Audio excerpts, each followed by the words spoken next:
Happy New Year, everybody.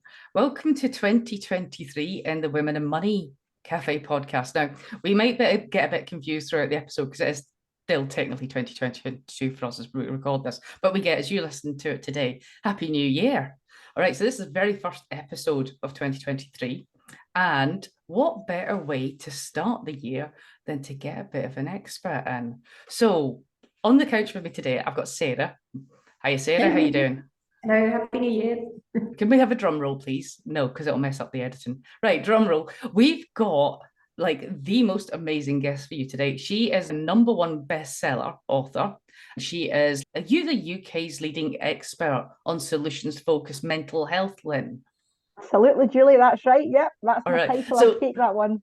we're joined by the wonderful, the amazing Lyn Penman at the other end of the sofa with us today. Right, welcome to the podcast, Lynn. Thank you for having me, and Happy New Year to all your listeners. Thank you very much. So, Lynn, I was just announcing the fact that you are this award-winning novelist, author, and all your skills and talents, but you can probably explain you and what you do better than I ever could. So, for the benefit of the listeners, tell us a wee bit about yourself. Absolutely. Thanks, Julie. So, yes, I am the UK's leading solution-focused mental health expert. So, what does that mean then? Well, ultimately, I have trademarked my own mental health management method called the Now Step, which is a new and a unique way to manage mental health in that it's solution focused. So it never takes people back over their past. So for a lot of your listeners who perhaps have tried things like CBT or counselling or NLP over the years in regards to managing stress, anxiety, depression, possibly they will have went back into their past, their childhood, their upbringing, their traumas, past relationships in order to try and find out why they're feeling the way they are today.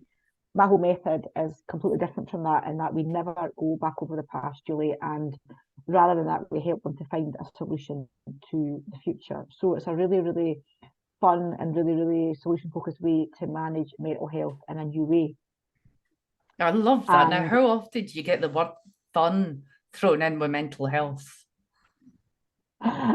listen, absolutely, absolutely. And I think it was my own personal experience, Julie, from having my own really bad journey about 12, 13 years ago with anxiety and really poor mental health that I eventually realised that all the things that I'd been trying so far, like, I mean, I had tried every different therapy, I had read every book under the sun, I had done everything, and I realised that there had to be a different way to do things. And that was one of the things that I wanted to make sure that when I was developing my own method, that it was going to be fun and that people are really upset and traumatized enough when they come to see me.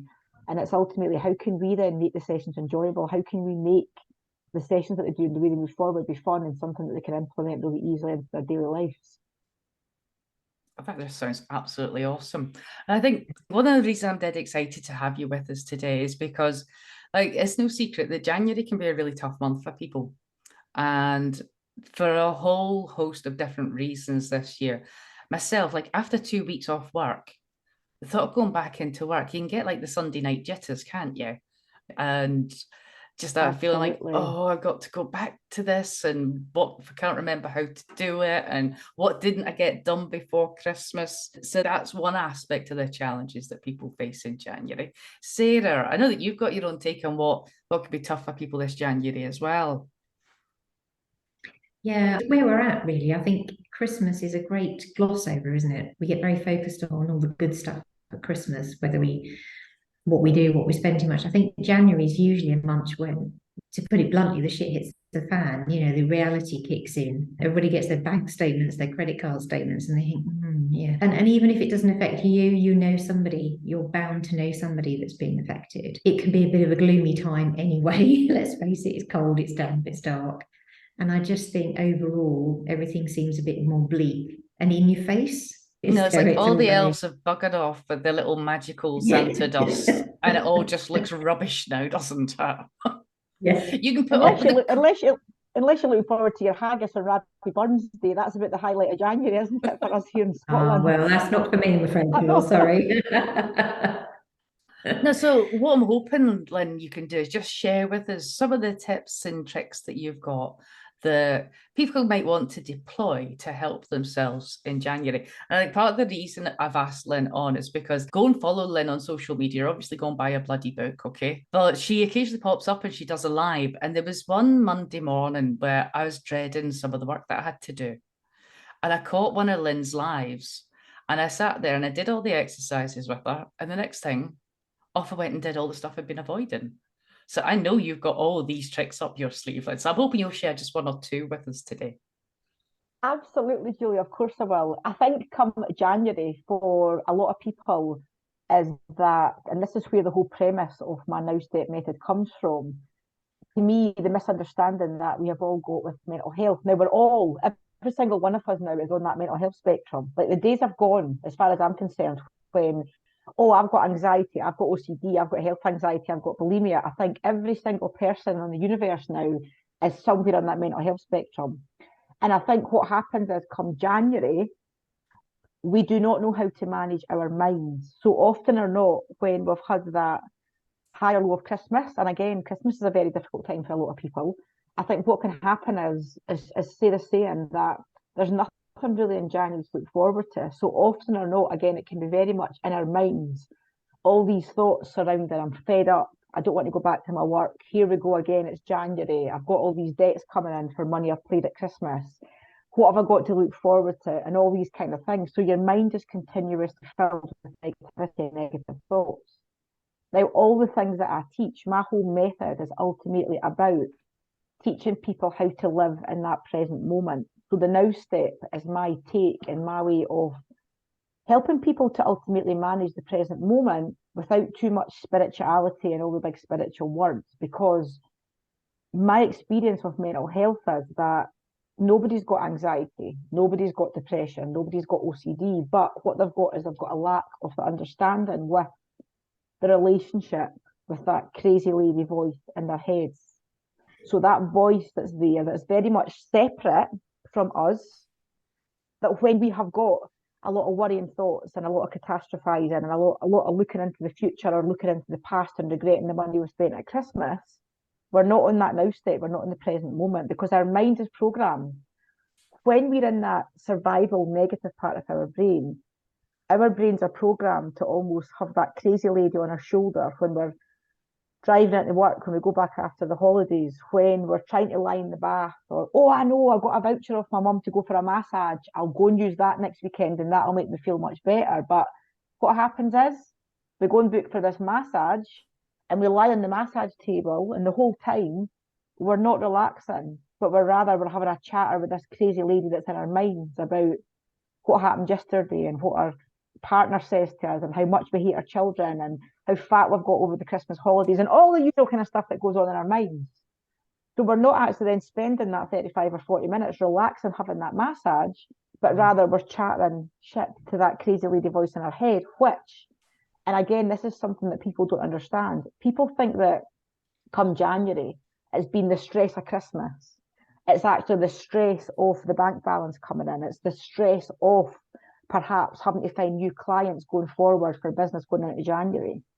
But it's not actually the events per se that cause people stress, but rather the relationship with all the thoughts in our mind. So it's worries, judgments, criticisms, negative self-talk. All that time we're in the future when we get anxiety, fear and worry, and all the time our mind takes us back. So 2 weeks back to Christmas Day when we were falling out with our mother-in-law and the kids were maybe telling us that we never got them the right present and we got all these guilty feelings.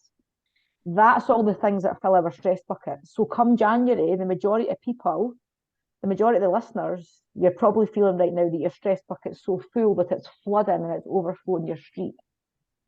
And you're almost thinking, how do I get myself out of this rut in January? What you need to do is just need to really start to understand that relationship with that voice in your head, because that's the only way we can start to reduce that stress bucket.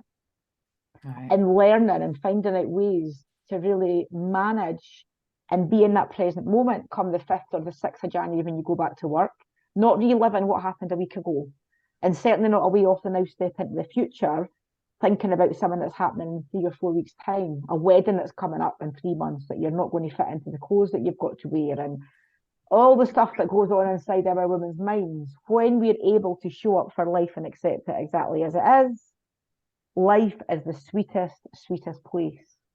So I guess that would be my number one top tip for any of your listeners. When you're listening to this right now, we are in January, but this moment is the only moment that matters. And if you learn how to manage that voice, then you'll find a lot more peace, contentment, and joy exactly where you're at. Oh, I love that. And you know, I'm listening to you talk there, and it's reminded me, I didn't realize I've been doing this now for a couple of months, and it's your fault, Lynn. In a good way or in a bad way? Oh, this is a good thing. Right. One, you need to get cushions made. Okay. You think so? Or for people to sit on? Oh, because I keep every now and again visualizing myself actually sitting on a cushion with the word now on it. Absolutely. I love that. I love it. That's a great idea. Do you know what? I have been thinking about doing some merchandising, so I will add that to my list. I often think, because I explain it, Julie, with the rubber stamp being stamped on your backside with NOW written on it. To me, I often envisage like having that NOW and like the NOW on the seat and them almost being magnetized together. But again, your listeners need to find out their own way. When they read my book, which you can get on Amazon or on Waterstone, the Now Step, Manage Your Mental Health Without Going Back Over the Past, it's almost, and again, being solution focused. When I do sessions with people, I'm not actually telling them what to do. I'm actually helping them to rewire and to reuse this intellectual left prefrontal cortex part of their brain, which allows them to then work out what works for them. So like you've just given that example of thinking about sitting on a cushion, that's been your intellectual mind that's worked that out. I've not told you that. And no, you never mentioned cushions at any point. But I didn't want to sit on the step, Lynn, because I thought, oh, that'll be hard, and I want to be all comfy. Cold, and it might not help your piles, Julie. A cushion sounds like a perfect idea, but I think that's why the work that I do is so incredible, and like it makes me smile every day, the joy I get from it, because I'm helping people like yourself to work out their preferred future, whether that's sitting on a hard step, whether that's sitting in a cushion, whether that's making £5,000 in their business in January, whether that's making £500,000. It's about people being able to have that intellectual mind control and be able to live so presently that they're able to manage their life to the best of their abilities. Right, you see, as I listen to you talk there, I know that everything you're saying is right. And I'm going to guess that just about everybody listening to this also goes, yeah, Lynn, we know all this. But we know that doing something isn't helpful for us. So like, keep going back over that conversation you had with the mother-in-law. We know it's not good for us to keep doing it, but we keep doing it. And Lynn, I know that you're right, that that's not helpful. And if I just focus on this moment, it'll all be fine. But I don't do it. Why don't I do it, Lynn? Why do I keep going back to that conversation? I don't have a mother-in-law, by the way, for anybody that's listening. Because what's happening, Julie, to you right now, and likewise with the majority of people in the world, is that there's very much two parts to our brains. So when we are doing this recording and we're obviously doing this podcast together, you and Julie and you and Sarah and I are all using our intellectual, the left prefrontal cortex. That's debatable, Lynn. Yes, we are. When we're consciously aware, when we're having attention on things, when we're doing things at work, all right, and we're really consciously aware of things, when that voice, there's no room for that crazy lady puppet right now, because we're so engrossed in what each other are saying that we're very consciously aware. So when we're in this part of the brain, we're positive, all right? This part of the brain does not do OCD, health, anxiety, stress, burnout, overwhelm. When we operate from this part of the brain, it comes up with an answer of a proper assessment of any situation and generally gets things right in life. However, the area that you're talking about that keeps you second guessing yourself and replaying conversations is our primitive limbic survival part of our brain. And the reason I know this, Julie, is because all the latest neuroscience, there's so many advances nowadays in how our brains work. And we know that this part of the brain that's in here, that's there for our survival. So it's a bit like walking out of here today and seeing a tiger in the street. What would happen? Or your heart rate would go up, your stomach would churn, you'd be off like a shot. Okay, that's meant to happen. Now, unfortunately, with all the things that's happened in the last few years with working from home, with COVID, with all the financial strains, exactly the same things happen to everybody, all right? We've lost intellectual mind control, and this survival primitive part of our brain has taken over. So the majority of your listeners, and perhaps you right now as well, are operating, all your neural connections are coming from this part of your brain. Now, the reason it's important to know this is when we are wired, when our brain's operating from this area, we'll only ever get three parameters that are anxiety, anger, depression, or a combination of all three. Wow. Wow. Exactly, right? That's how powerful it is. And it goes back to our cavemen and cavewomen days when we had to have anxiety because we were checking out to see when the next saber-toothed tiger was coming to eat us, right? When we looked out our cave to go and see if we could hunt and there was snow and ice, right? It's actually been snowing here today in St Andrews. It's so exciting. But like today, I had to still think, well, I need to get up with the kids and go to school and I still need to come back and walk the dog. Way back all those years ago, we just looked outside and we were like, nah, we'll just go and put our little animal skin back over our heads. Okay, that's been moved to our modern day depression when we get that feeling of, oh my God, it's January. Please, I just want to go and lie back in my bed again. All right. These things, this part of our brain, and this is a total amazing fact. This part of our brain, okay, in our vagus nerve, is actually older. It's been around longer than what our human intellectual mind has been. Now, this part of our brain, this primitive brain, and our vagus nerve that causes a lot of our anxiety and a lot of the way that we feel, has not changed in all these years. It's exactly the same. So it works in the same way. But yet nowadays we're trying to manage lives and finances and our families and social media and all the pressures that we've got going on with the same part of brain wiring system that we had all these billions of years ago when we could just go back and lie in our cave, when we didn't have all these stress and pressures. Yeah. So because the majority of people right now are wiring from this part of the brain, what's happening is it's showing up for the majority of the population as anxiety, stress, anger or depression, or similarities to those kind of things. Now, there's other things that we know about this part of the brain, all right? There's 4 things in particular, and this is what answers your question in regards to playing those same conversations over and over again. This part of the brain in here is negative. It will always see things from the worst possible perspective, always. So when you think about it, if you see a tiger out in the streets, you don't want your brain saying, go and try and get a selfie taken. You want it to think negatively, all right, it's going to snap on you, right? So off she goes running up the street. This part of the brain is negative. It will always see things from the worst possible perspective. We also know that it's an obsessional brain. If I was to say to you both and say to your listeners, I've just heard on the radio that there's been a tiger escaped out of the local zoo, you would then keep going up to your window to check, because that part of the brain's there to keep you alive. It doesn't want you walking outside and getting eaten on your lunch break. You would be up at the window checking, is there a tiger outside? And that's where we get our obsessional thoughts from.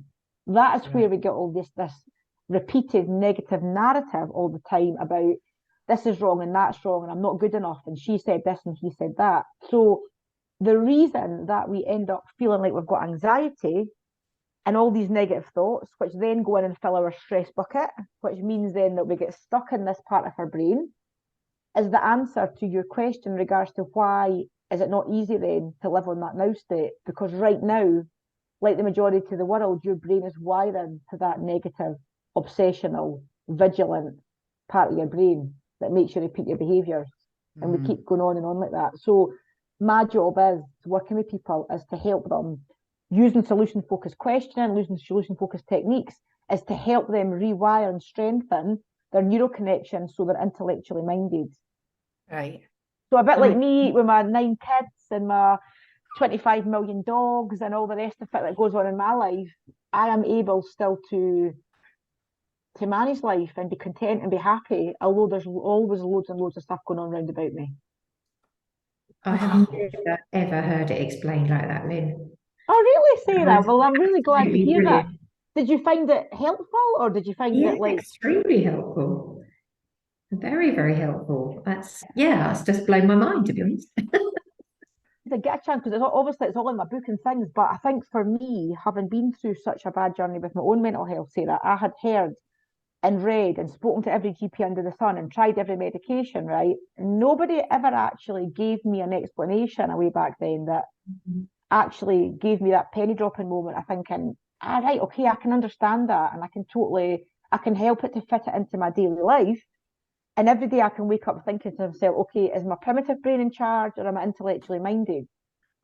What's filling my stress bucket right now? Because if my stress bucket's filled, I'm going to be in that obsessional primitive part of my brain. So I really think that's one of the reasons that I trademarked my method, because I wanted it to be really easy to understand. Right. So as I'm listening to you, can I just check my understanding, right? So I've got this part of the brain, which is protecting me from the saber-toothed tigers. Yes. And that's kind of essential. Absolutely. Because it keeps me alive. Absolutely. Now remember, right, but in this day and age, there's no longer saber-tooth tigers out there. So that part of your brain's protecting you from that client that keeps cancelling you and keeps annoying you by sending emails, letting you down at the last minute. It's protecting you from your husband who is maybe not treating you very nice at the minute. It's protecting you from that bank statement that's just come in, that's telling you that you overspent far too much money buying way too many bottles of Prosecco at Christmas time. That is how our modern day sees all these things. So these things seem like a continuous threat to us. Right, so everything that's filling up my stress bucket is activating that part of the brain, and the brain is now perceiving that as saber-toothed tigers. So what I need to do is disrupt that pattern so that I can engage the non-saber-toothed tiger part of my brain. And more importantly, rather than just empty the bucket.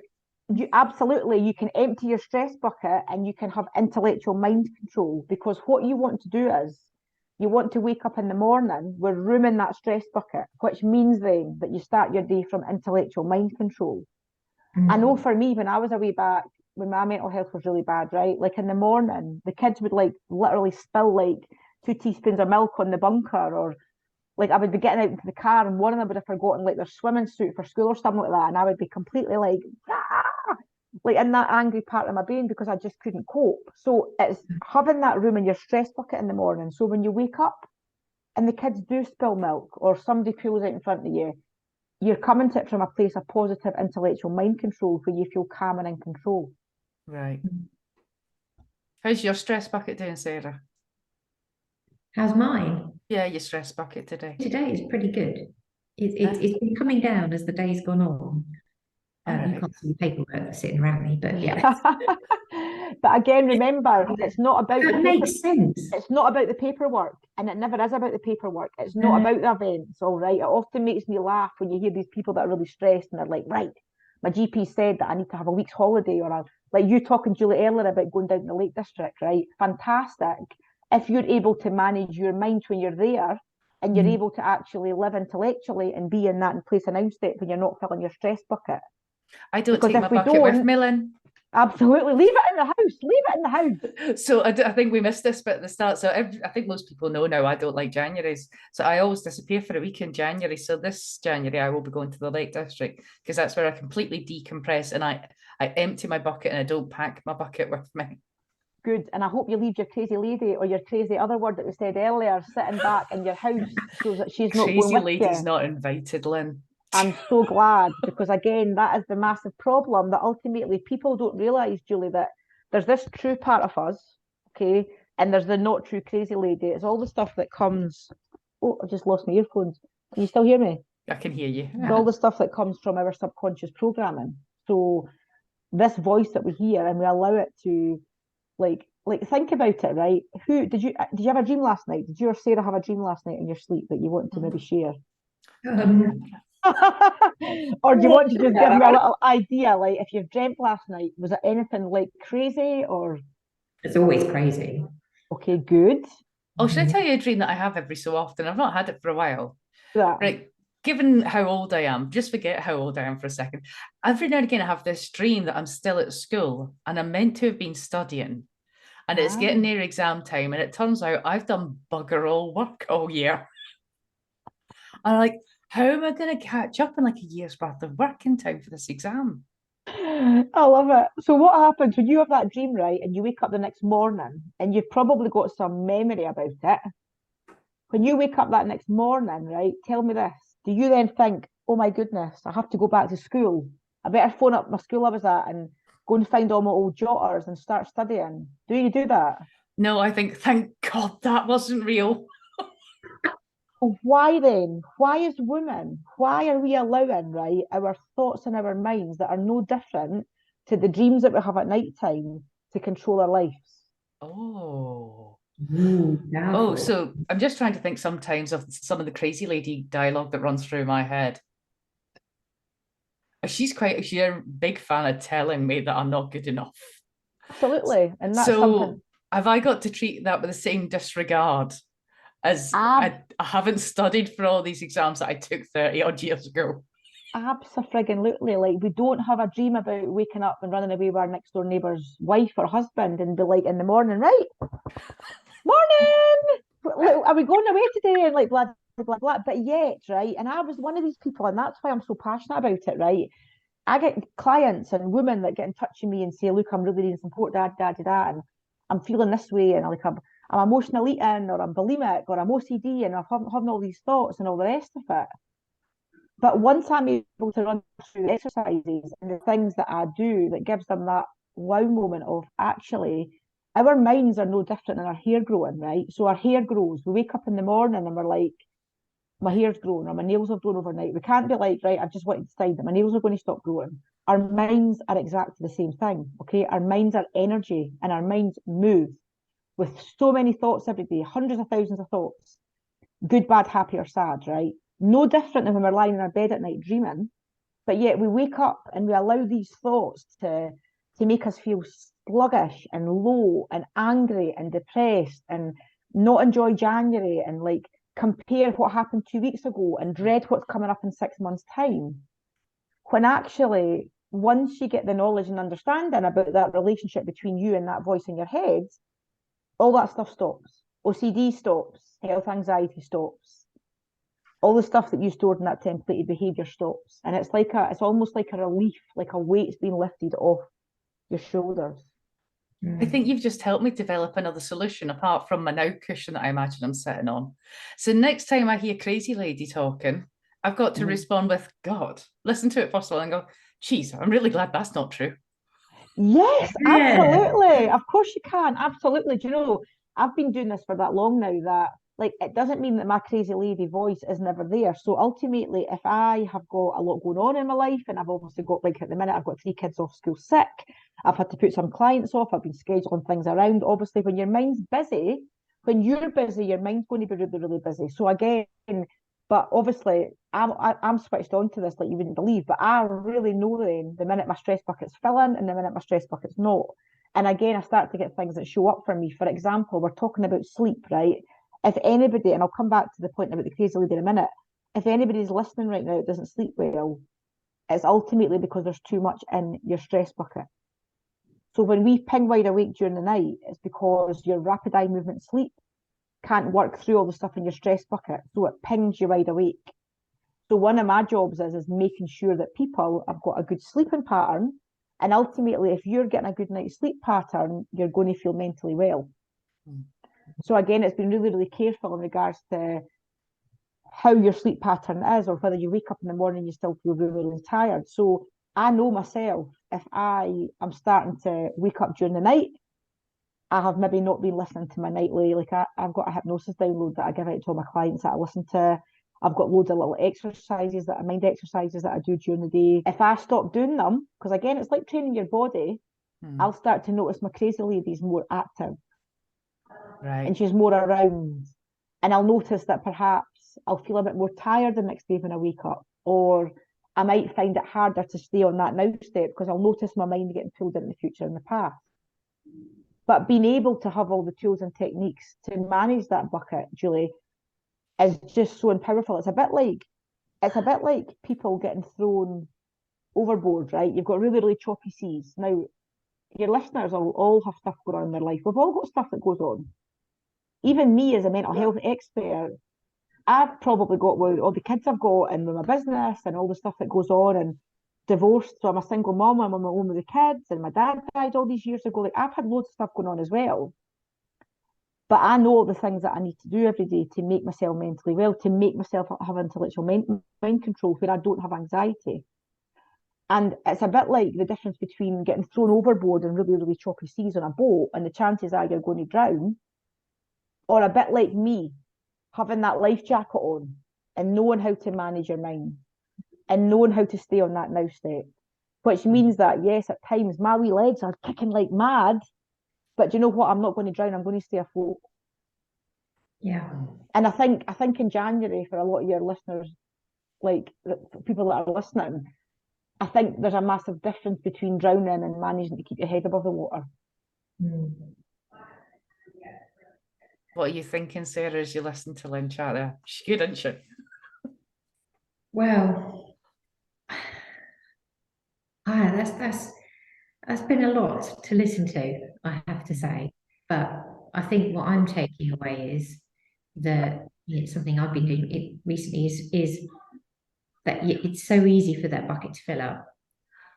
But the way I handle your now step is usually, okay, in this craziness of today and all this stuff that's going on in my head, where's the little bit of joy coming out of today for me? Where's that little space that's going to make me go, or whatever, dance or sing or whatever it is? And that usually means just those few minutes, suddenly you can rationalize what's in the bucket a bit better, or maybe take something out or reorder it. But yeah, so your now step, your now cushion for me would probably, be a joy one. I love that. But it's exactly the same thing. Of course it is, because I think when we've got anxiety, when we've got depression, when we are not feeling mentally well, okay, our minds are full of negative thinking because we're in that part of our brain. So minds are filled with negative thinking. It then gives us, like, our thoughts are always linked to our emotions. So our emotions are going to be negative. So it's going to be downward spiraling. So it's going to be things like fear and worry and anger and irritability. So you've just said a word there, joy, which is like an upward spiral emotion, which ultimately then the minute we do, it's like almost like if you imagine a scale, right, of being 0 to 10 on the joy scale and 0 to 10 on the negative and sad scale. You can't be a 5 on the depressed scale and a 5 on the joy scale. It just doesn't work like that. So by you being able to switch that on and think, okay, I'm going to do something that's going to give me joy for 5 minutes, then absolutely, that's you strengthening that intellectual part of your brain. So massive, well done, Sarah. That's a really, really good thing to do. It's helped me a lot. Right, so I'm just mindful as we approach the end of this episode. Then, is there anything in particular that you would like the listeners to take away from listening to you speak for the last 30 minutes? Just to get a copy of my book if that's something that's anybody's keen to do, or again, reach out to me, Julie. I'm always there to support people and obviously chat at the other end of the phone. I have really been in the darkest place of my life a way back 10, 12 years ago. So everything that I'm speaking about comes from a complete place of understanding. And for anybody that's listening right now, just please know that you're not alone, and there's so many other people that are feeling exactly the same as you right now. And it's not about you, it's about that relationship that you've got with all those crazy negative thoughts. And by putting the work in and starting to understand yourself better, you too in the next few months can be feeling in a much, much better place. I think something that if anybody's really struggling today, like in a really bad way, really think about what you, my dog's really barking now in the background, really think about what you can do to think about your positive action and your positive interaction. Because if we want to get serotonin, the happy hormone, into our system, when we feel depressed, when we feel anxious, when it's January, we've got the January blues, we do none of these things. So I would kind of urge all your listeners to force yourself today to say to yourself, okay, I'm going to put one thing in place. What am I doing today to make sure that I'm going to get a positive action and a positive interaction, and force yourself to go and carry it out and just see how much better you feel. It's the only way, rather than taking antidepressants, that you'll increase that serotonin, the happy hormone in your brain in January. That's awesome. Thank you, Lynn. So if you are sitting there and you have got concerns about, it could be going back to work or it could be your finances or whatever, what I hope you've learned today from listening to Lynn is that being able to engage the right part of your brain, okay, you can't just will it to be there. There are things that you can do to actively, what we need to do is empty out some of the stress bucket. And then it's going to make it so much easier for you to engage the part of your brain that's going to allow you to deal with these things. So Lynn has encouraged you, I'm instructing you to come up with one thing that you can do today that will start to empty your stress bucket. Okay, and if you can do one thing today, and if you can do one thing tomorrow, within a week, how much less stress are you going to have in your bucket? And how much easier is that going to make it to approach whatever it is that's maybe blocking you right now? All right. Love that, Julie. Yeah. Right, well, me being bossy with the listeners. It's just nice for you to give your take on it all. Did I get it right? Lovely. Absolutely. Okay, that's a relief. Now, before we finish though, Lynn, all right, we in the cafe, we are a nosy lot, but we like to Ooh. say we're genuinely interested in people. We're not, we're just nosy. Right. We like to ask our guests a little random question every now and again at the end of a podcast episode. So, Lynn, if it's not putting you on the spot too much, how would you feel about sharing with everybody listening an interesting fact about yourself? Ooh, I like questions like this. Okay, an interesting fact about myself. I have delivered hundreds of babies. What? I've only got lots of my own, but I used to be a midwife. So many moons ago, when way back before I worked in pharmaceuticals and before I retrained as a psychotherapist and did all my mental health stuff, and as well as that, obviously had my career break to have my kids, I was a midwife. That's how I started out my career. So I have delivered lots and lots of beautiful little babies and dealt with lots of anxious and postnatal stressed out mums. So again, if anybody's listening right now that has got newborn babies, I hear you. It's one of the most difficult times mentally because you're not getting your sleep. So be easy on yourself. All right. So, do you think having delivered literally hundreds of babies, that has any connection with the fact that you now have 9 children? Well, no, because I don't have 9 children, but Simon's got 5. Remember, I've given birth to 4 children. No, I don't think so. I just know that I always wanted to have a big family, and You're when I living the was dream. obviously, and I am living the dream, absolutely. And I think I was probably, after being a midwife, I think I was the worst patient. Like, you probably think all these midwives should know exactly how bad it was. I was the one that was like screaming for my mum and things like that, going, "Oh my God, it's so sore." Right. So the hundreds of horror stories that you saw beforehand, that wasn't at all a hint to you. On the slightest, I was like, no, they're just making this up. It can't be as bad as that. Can I make a suggestion, Lynn? Like, if you ever want to branch out and pivot in your career, could you be the woman that brings fun to child labour? Absolutely, yes. Any offers for me to come in and be your doula, I will be there for anybody. If you're bringing fun to mental health, child labour is definitely something that is distinctly unfun. Absolutely, absolutely. All right. Well, look, it just remains to say, Lynn, thank you so much for joining me and Sarah today. That's been absolutely awesome. That's brilliant. Thank you so much for having me. All right. Sarah, have you enjoyed this? Absolutely, immensely. I've written down loads of notes actually. All right, So, fantastic. She won't even need to buy. She won't need to buy the book. No, well, listen, everybody. I'm going to put a link in the show notes to where you can find Lynn's book and where you can find out more about Lynn. And she's made the offer there. Reach out to her if you want to work with her or just find out more about her. I cannot recommend Lynn highly enough. She will make it fun. Hopefully, you've picked that up in this episode. I promise. But for now, hopefully this has helped get you off to a good start to the new year, and we'll look forward to chatting with you again next week. Until then, take care.